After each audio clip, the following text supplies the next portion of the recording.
Yeah. Some funky grooves. Where did that music come from? Where did we derive that music from? I'll tell you where it came from. That was a band I was in the early 2000s. That's right. One day I'll get on here and play the whole song for you. It'll be a blessing. You can gather kids around and say, listen, this is what music sounded like back in the olden days, in the early 2000s.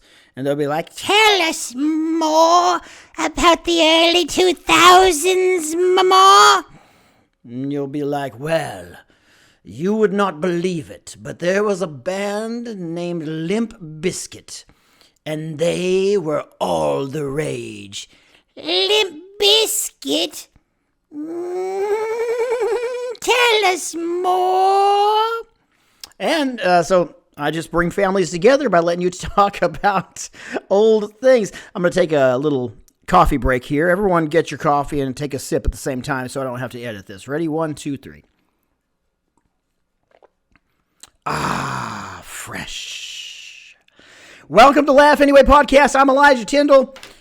Good to see you.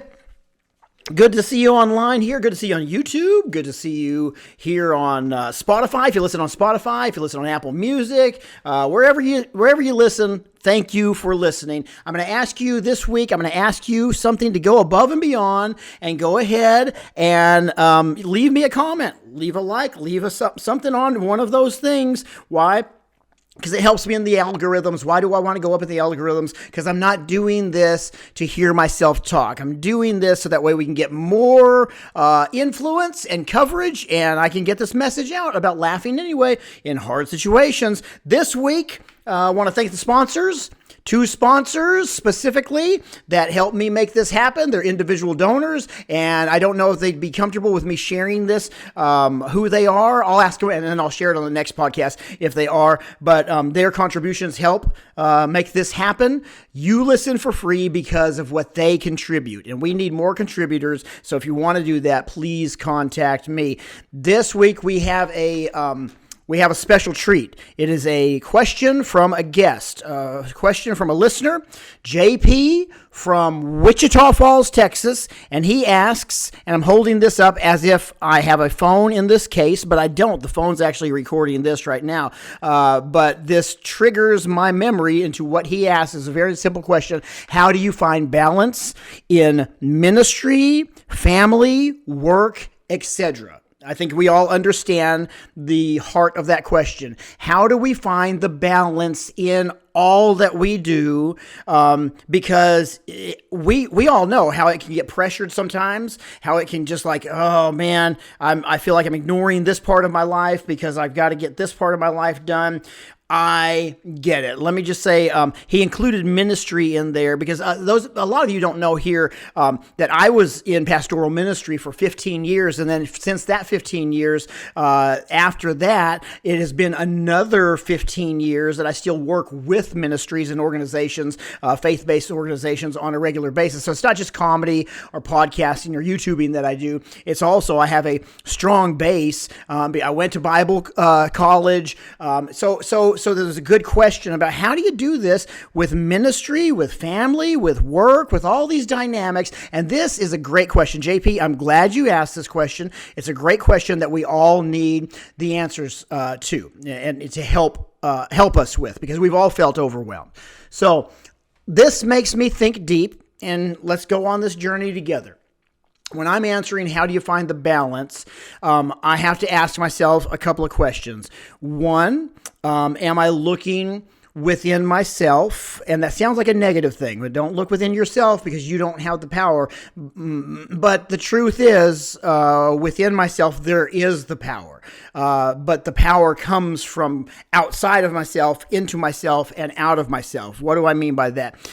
There's a illustration that Jesus gave his disciples. They said, Master, show us how to pray.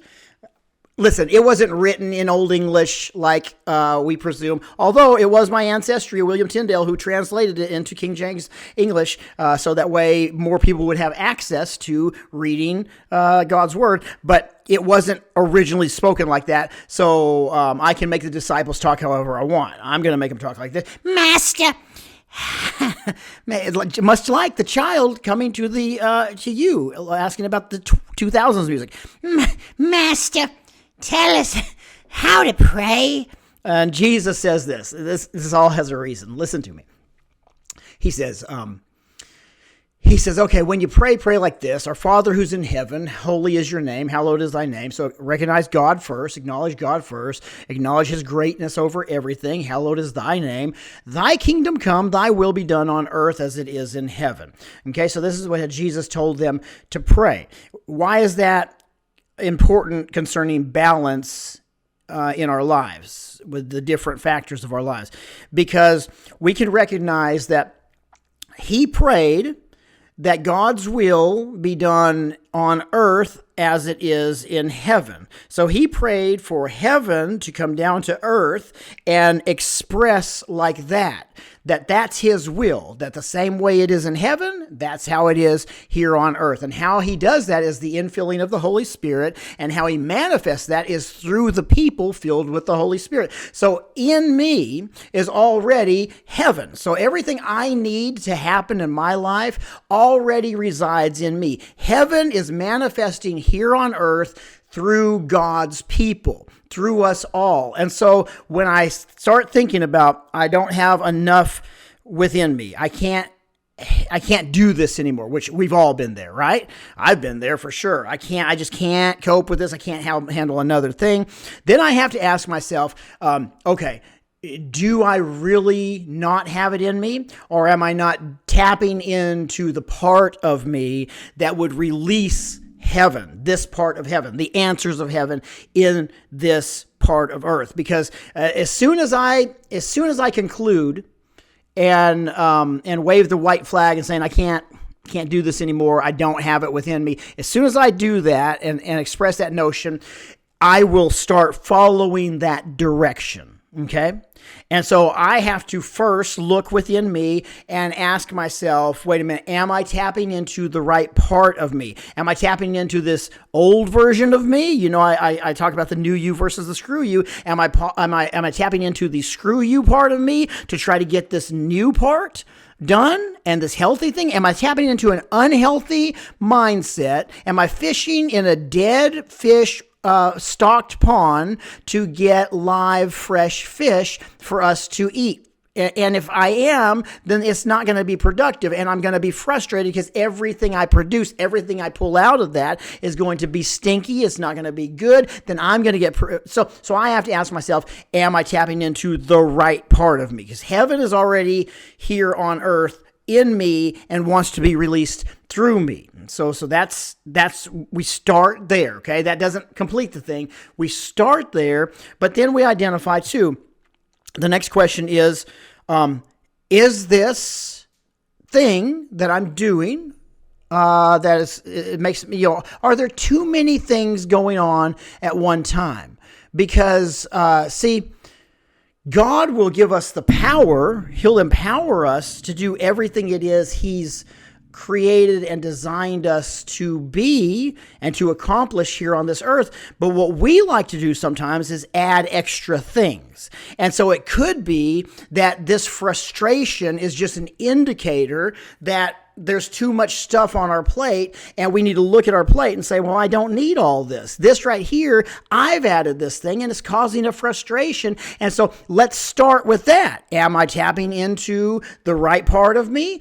So I can release heaven on earth, but why? Heaven wasn't given to me so I could deal with this thing. I'm the one who put it there. And so now I can take that off and say, okay, this may not fix everything. It may not fix my relationship with my kids right now, but it'll be something else I don't have to think about. And so I'm going to lay that to the side. There's nothing wrong with taking on stuff that we want to do, that we feel like is cool and all that stuff. But there is something wrong with keeping it in our lives when it is causing the other important parts to suffer. And so we can put it to the side. Doesn't mean it's gone forever, but right now we're going to put it to the side. Okay. So is everything that's on my plate the stuff that's supposed to be on my plate? I want God to fulfill His will in my life and through me, but is the stuff that God's promises are yes and amen? It says that, but are these God's promises that I'm asking for? And then thirdly is this. you realizing that I am like a vehicle, you are like a vehicle, and each thing is like a tire, okay? And so let's just say your family life is one tire, okay? Same vehicle, everything's going in the same direction, everything empowers the other things to move forward.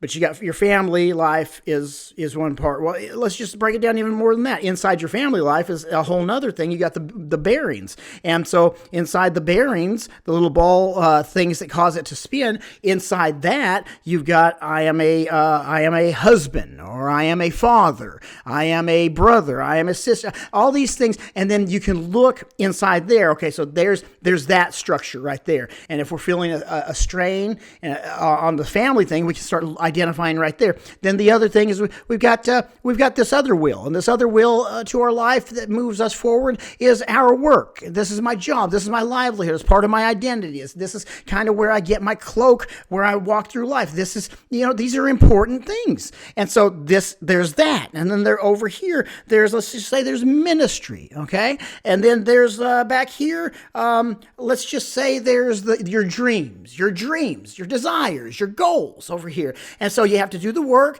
in order to be able to fund the desires and the goals. But if you don't never do those things, they'll never come to pass. And so that could be suffering in that area. So here's how we see it. We are one person. I am one vehicle. I'm going in a certain direction, and there's no such thing as balance all the time. There's just not. There's going to be different times when this tire needs more air because it's deflated in certain ways, and my vehicle is now pulling to one side. It's not going in a straight line. I can tell there's a resistance, there's a wobbling, there's a shaking when I try to move forward. I can't do it successfully. Why? Because I need to shift my focus and put the air in this tire right now. That means we pause everything, we stop, we pull over, and we service that side. We service that part. Now, you may be saying, but I can't stop working to just take care of my family. This is true, but you can remember, going back, what are the other things that you may have added to your plate? Because as you remove those, it really does start to unclog the flow. It really does start to be like, there's a passage that says it's the small foxes that spoil the vineyards, meaning it's not these giant things that come along. It's not the giant storms. It's the small things that eat away at the roots, that gnaw away at the roots. And when we don't deal with those small things, when we don't remove those small things, we end up not being able to flourish. Why? Because our roots have been gnawed away at by these small things. And we have to just look at the small things that we can remove. Look on Sundays when you get that update about how long you've been on your phone. Maybe you'll see that, I do have time in the day to dedicate toward my family, whatever that is, because I see that I am actually on my phone just looking at TikTok, scrolling through Facebook, scrolling through YouTube, I'm spending time. That is time. That represents my life and what I have to offer, but I'm spending it right here versus right here. Doesn't mean this is always bad, but it does mean we don't let this suffer when we can take away this for a season, when we can do something to minimize these other things. And then it could be your family's going great, but your work is suffering. And you're like, I gotta spend more time at work if I'm going to meet my goals and meet my expectations. And so that needs air. And so we focus over there. What happens when everything needs air at one time? We slow down. That's what happens. We slow down because it's dangerous to keep moving at full speed, trying to function forward. We're going to flip the car over. We're going to have a flat tire and damage things that we're going to have to completely replace. It's going to cost us more. So we slow down and we give everything. We stay in a pause mode. We don't drive. It's not a season where we move.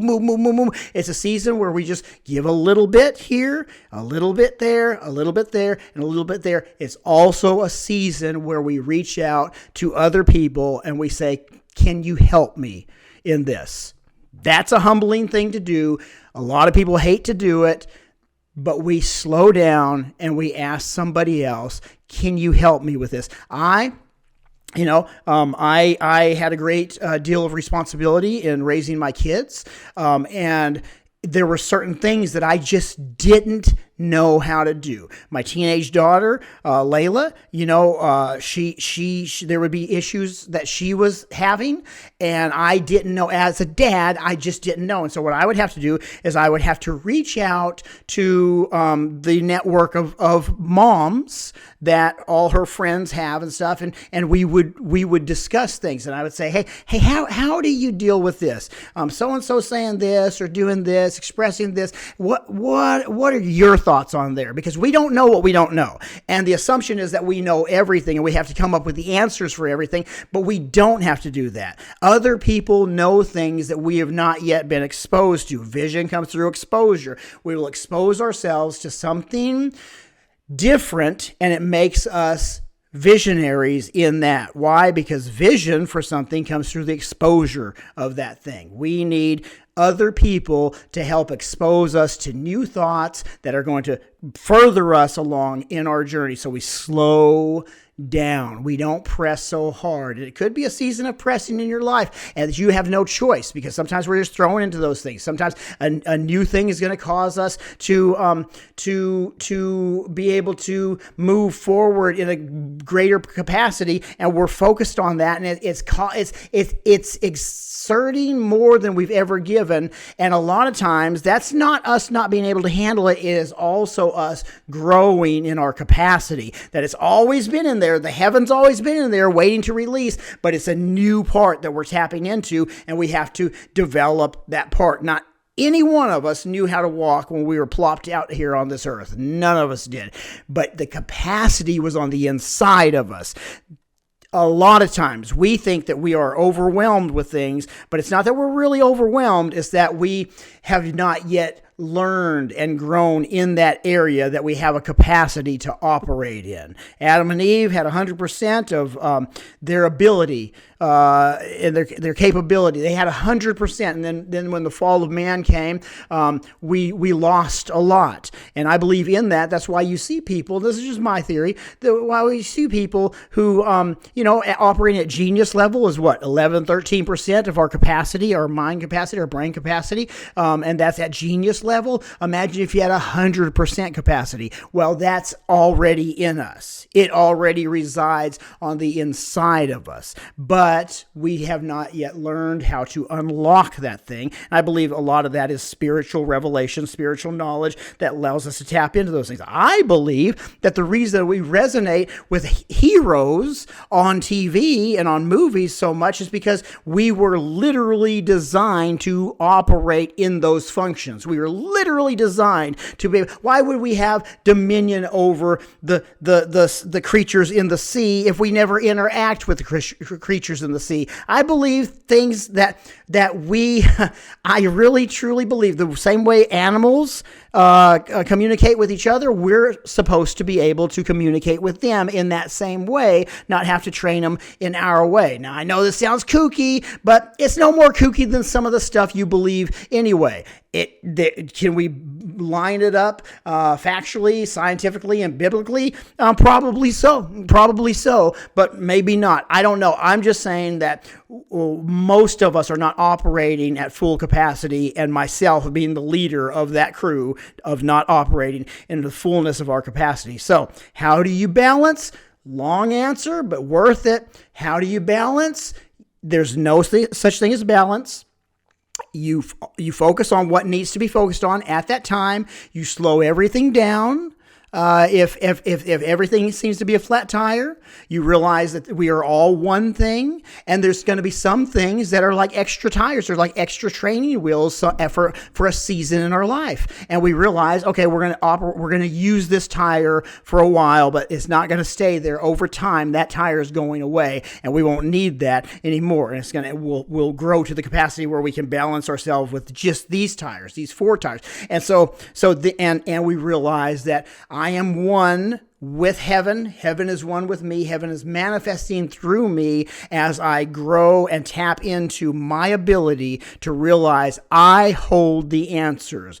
Not because I am the answer, but because I am connected to the source of all answers, and that's God. Who should I say sent me? I am that I am. Well, what does he need to be in your life? He is that. Okay. What do I need in my life? He is that. And that's what I tap into. That's who I'm eternally connected to. And I cannot disconnect from that power source. And so therefore, that same power source that created all of the universe resides on the inside of me and operates through me. Woo, we getting deep. Welcome to Laugh Anyway. Taking another coffee break. Ready? Get your coffee. 3, 2, 1. Fresh. So anyway, feel free to message me. And if you want to share the areas that you're feeling unbalanced in and you have questions about this, because I'm sure there's all kinds of questions that you could have for the shotgun answer that I just gave. But, if you listen to me, I shotgun commentary. And that's just how I do. This is how we do it. So this week we are concluding the study on the mindset shift, the transformation shift in our minds of mindset limitations that hold us back from succeeding. And the first one was a can't mentality. The second one was a fear of rejection. The third one was a negative attitude. The one we discussed last week was a lack of zeal for spiritual things. And the last one I want to talk about this week is the holding on of yesterday. The yesterday mentality. Yesterday mentality will hold us back. I always like that, the concept where when you're getting off the plane, those poor flight attendants have to look everybody in the eye that's been sleeping through their announcements and all that stuff. And they're like, thank you, bye-bye, bye-bye, goodbye now, bye-bye. I mean, they've just got to be, they're going through just hundreds of people per day, possibly thousands of people per day going bye-bye, bye-bye, bye-bye. But that is literally how we should approach yesterday. Why do I talk about yesterday like this? Because even the good things in yesterday can be factors that hold us back from what it is that we're supposed to be going for and reaching toward. There was a great passage that said this. He said, I don't count myself to have attained it yet, to have arrived at this yet, but this one thing I do. I forget those things which are behind me, and I press forward toward the mark and the high calling on my life. The mark, the finish line in my life, the high calling of that finish line. I don't count myself to be there yet, but this one thing I do in that process, I forget about yesterday. I have to leave yesterday in the past. I've said this before, but there's a reason that the rearview mirror is so small and the front windshield is so big. Because if we spend our entire life focusing on what's behind us, we will end up having a wreck as we move forward. And then we will move forward again with the habit of looking back. And as we look back, guess what? We're going to see wreckage of our own past that we created. Why? Because we were focused on the past rather than the future. The future holds way more potential for us, but we will continue to see more and more and more wreckage until eventually that vehicle I was talking about with a balance illustration, that vehicle will not be mobile anymore. We will have taken it to the point where it can't drive forward anymore. Why? Because we keep looking backwards as we try to move forward. And then we will eventually give up on our journey. Why? Because we look back at the past, even good things. One of the most depressing looking things is seeing that old guy that talks about how they could have won state in high school, and he's exercising his arm out. I mean, it's funny, it's humorous, but if that's where he really is in life, it's a sad place to be, because we shouldn't always be looking back at what almost happened or what did happen that was great, or all the people that we, the past relationships, and we look back and say, oh, if I could just date a woman like that again, if I could just date a man like that again, I didn't know, ooh, honey, I don't know what I had. Well, maybe that was part of the, history you can look back at and smile about, but it's forward thinking that's going to land you someone even better than that. Why not you? That's the question. Why does it have to be that the best was behind us? Why is the thought always that nothing better could happen than that really good thing that happened one time. Why can't lightning strike twice? Why can't it strike at a different part and we own the whole yard? You know what I'm saying? Like, why are we limited to that thought? If it is that we don't have what it is that we want right now, why is our mindset drawn to not dreaming about getting those things? Not having we already don't have that. So what does it hurt to ask? What does it hurt to drive for? What does it hurt to go forward and move forward those dreams and those things that are inside of us? Because we already are not living in that. So we know what that's like. What if it happens for us? Why not try? I mean, why not try? Some of you have just spent so much energy focused on what used to be in the good old days that you are missing out on opportunities that are knocking at your door every day. Why? Because the best was behind you in your mind. And if it's in your mind like that, as a man thinks in his heart, so is he. You'll live back then. And that's a depressing place to be. Why? Because it's passed away. It doesn't even exist anymore. It's only in your mind. It's only in your thinking that exists. Your mind can think forward and move forward and think of greater things. Greater things. Why not you? Why not you?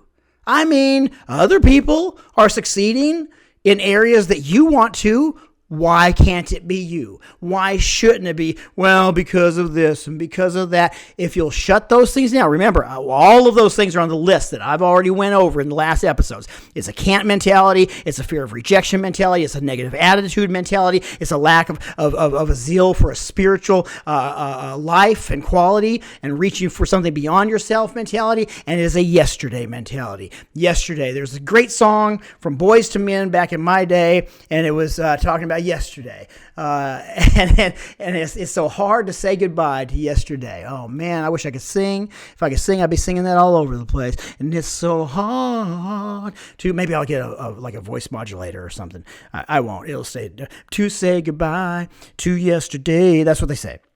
But the truth is, no matter how hard it is to say goodbye to yesterday, it is necessary. Say goodbye to yesterday. Literal yesterday. If you screwed up, listen, if you were an addict and you had time, of sobriety and cleanness, and you screwed up yesterday, guess what? It doesn't exist today. The feeling, it may exist. The shakes, the sweats, all that may exist, but this is today. Own today and move forward to a greater thing. Yesterday doesn't even exist anymore. It only is today. Live for right now. Make your choices and decisions for right now, not for yesterday. I had a cat that I accidentally one day, oh boy, this is a rough one, okay? I was getting my truck. I lived in Oklahoma City, worked at a church at the time. I got my briefcase. I was running a little late and I ran around the truck, got in, around the truck, got in, opened it up, started it up, backed out like that. About 50 feet forward as I moved, I felt and heard a kagunk, followed by a secondary kagunk. And I was like, I don't remember seeing any potholes right there. I wonder what that was. And so I looked in the rearview mirror like we were just talking about. And what I saw immediately made me stop the truck. What I saw when I stopped that, let's go back 2 months before this. 2 months before this, my cat was pregnant with kittens. And it bore unto us, our family, several kittens. And one of the kittens, kittens kind of find their own place where they like to. One of the kittens liked to play around the wheelbase of my truck outside. And some bleeding hearts are in here saying right now, well, you had your cats outside. Why would your cats be outside? Because I'm old school and I believe if a cat wants to eat, it needs to learn how to catch its own food. Why? Because it's the feline nature. Its predecessor was a lion. Now, it doesn't have to be a wimpy thing. It can go it can kill birds. It needs to be exposed to things like that. It needs to see bugs. It needs all that stuff. And this cat was being trained to be a predator, a warrior like it's supposed to be. and it'd hang out by my truck. And I knew this. So what I would do as I'd go outside every day, I'd get my laptop bag and I would get to the front of my truck and I'd hit the front, the grill. I'd hit and it would take off. And then if it didn't take off, I would turn the corner and I would, with my foot, I'd kick like that. My under, I'd go backwards like as if I was doing a fancy hacky sack move, like ha, like that. And I hit poof like that. I hit and then I'd take off. And then I get in the truck, and then if it didn't take off after that 2 times, I would honk the horn, and it would take off. If it didn't take off after that 3 times, you're out. Okay, I've done my part. But every day, every day for 2 months.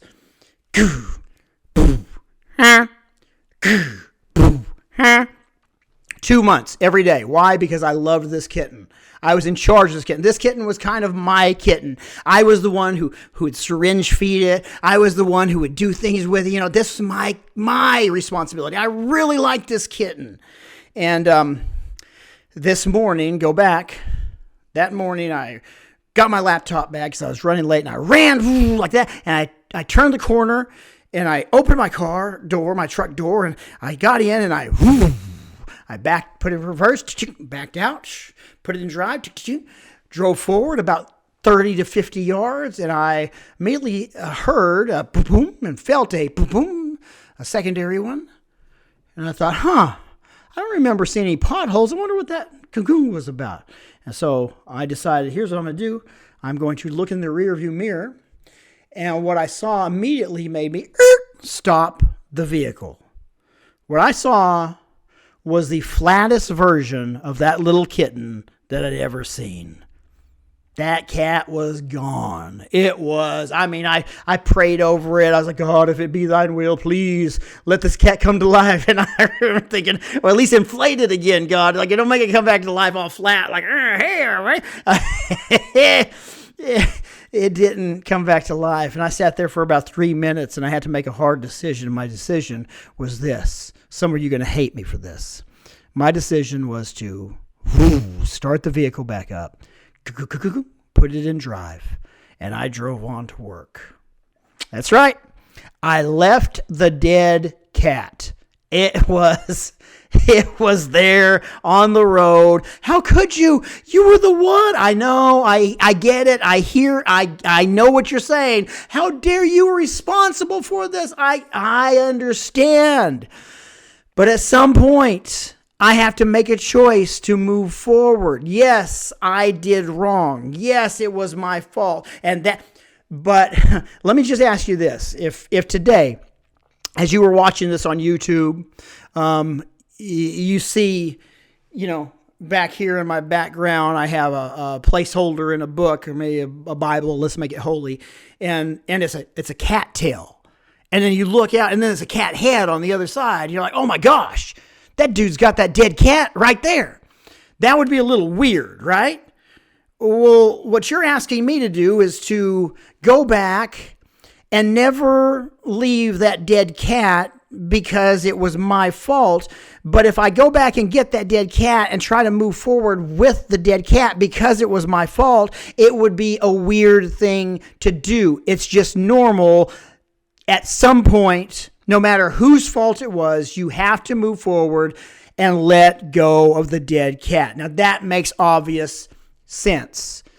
But yet, if we look into the spiritual, mental, emotional realms of the people listening to this right now, I wonder how many of us are walking around holding dead cats because it was our fault and we can't let it go. We've got these issues of the past, and we every time we try to move forward, we carry these issues with us. And see, what it would do is it would cause, just like if I carried that dead cat with me, people wouldn't want to be around me eventually. They'd be like, that's not normal to do that. It would affect my future relationships because people wouldn't want to connect. Of course it would. Well, that's why carrying yesterday around with you, the dead cats of yesterday, is causing you a hindrance in your life because people you can't engage in normal relationships. You can't go for normal dreams. Why? Because you are carrying around dead cats of your past. the beauty is, when I came back from work that night, I looked around. I went down that street. There was no sign of the cat. And I was like, I don't know what happened to that cat. I guess he wasn't dead. I know he was dead. I was talking to my friend Joseph on the phone, and he said, no, man. He said, we pay taxes, and one of the departments that the taxes go toward is a department that comes and cleans up the dead animals from the side of the road. So a price had already been paid. Oh, don't make me preach. To clean up my mess. It was already in place, knowing that someone was going to screw up and there would be dead cats on the side of the road at some point. And the price has already been paid to clean up that mess. Friend, in your life, there's been work that's already been done by other people that has been paved out for you, carved out for you, because those mistakes are not exclusive to you. That thing you're dealing with is not exclusive to you. That dead cat that you have just this huge issue toward in your life and you can't get over, it's not exclusive to you. Common denominator in humankind is that we all screw up. And maybe you've screwed up in your past, and that dead cat is just like it's in your mind. You can't get over it. But I'm here to tell you that mess has already been paid for. If you'll allow yourself to do the work of the process and moving forward without constantly making more dead cats, that means you change the behavior, you change the action that caused that thing that hurt. And as you do that, you stop reflecting in the rearview mirror of that thing and you decide to move forward and you realize, I too can have a future beyond this. Letting go of yesterday is huge in embracing anything bigger and success in your life. My name's Elijah. I hope you have a great day. Thanks for joining me. This is Laugh Anyway. Bye-bye.